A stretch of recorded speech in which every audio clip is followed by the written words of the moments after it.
are not properly filled, very easy, उसमें कोई क्या कहते हैं कि इकट्ठा नहीं करना पड़ता सामान. Time is very important. And second thing is very important, the microbiological sample should be collected in sterile samples. If a sterile container is not sent to the laboratory, and the another point is like this in a urine sample, patient most of the time is on the antibiotic therapy. Another point is not confirmed by the pus cell. If a bacteria in a low amount, आप पढ़ चुके होंगे कि जब तक पूरी quantity नहीं होगी तो उस वक्त तक वो ग्रो नहीं करेगा बैक्टीरिया. तो स्पेसिमन यूरिन के लिए कि 10 days पर 5 अगर बैक्टीरियल काउंट होगा, that sample is suitable for the culturing. और समटाइम जो है वो नॉन कल्चरेबल जो है वो पैथोजेंस भी होते हैं, ठीक है, या लो जिसको हम नॉन फेस्टिडियस सैंपल कहते हैं.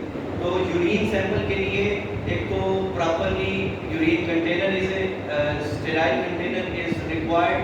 Second is the timing, is the mid stream urine sample is required. And third is the before the sending to the sample to the laboratory, a cessation of the antibiotic at least 48 hours, more than, books तो कहती है कि 72 hours, literature कहता है.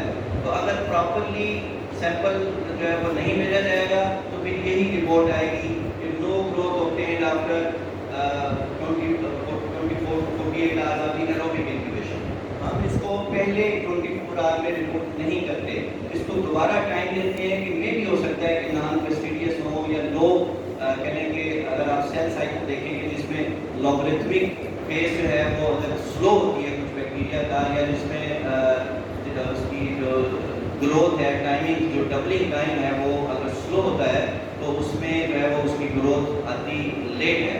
Another is the scenario is very important, the blood culture. आपने देखा होगा कि ब्लड कल्चर कलेक्ट कर लेते हैं और ब्लड कल्चर कलेक्ट करने के लिए सैंपल प्रॉपर नहीं होता. जैसे पान साहब ने बताया कि अगर आपने उसकी एंटीकोएगुलेंट की कंसंट्रेशन जो है ज़्यादा है और सैंपल कम है तो उसमें जो है हमें प्रॉब्लम आ जाता है. तो ब्लड कल्चर के सैंपल के लिए भी ऐसे ही है कि इसमें सेट ऑफ कल्चर चाहिए होते हैं. सेट ऑफ कल्चर मीन कि हमने एरोबिक और एनारोबिक रन करना होता है. अगर एरोबिक के लिए भी है तो सेट ऑफ कल्चर में कि बहुत आम से लेना चाहिए, और अगर सीवीपी लाइन लगी हुई है तो एक थर्ड भी उससे भी लेना चाहिए in case of the some vascular diseases. मगर सेट ऑफ कल्चर में दोनों आम से लेना चाहिए सैंपल, और इसके लिए इम्पोर्टेंट है कि इसको इंक्यूबेट करना चाहिए 37 डिग्री सेंटीग्रेड में, और विद इन 2 आवर में ये at the time of collection to reach at the जहाँ पे रिएक्शन टाइम है, जहाँ पे परफॉर्मिंग टाइम है, वहाँ पे पहुँच जाना चाहिए.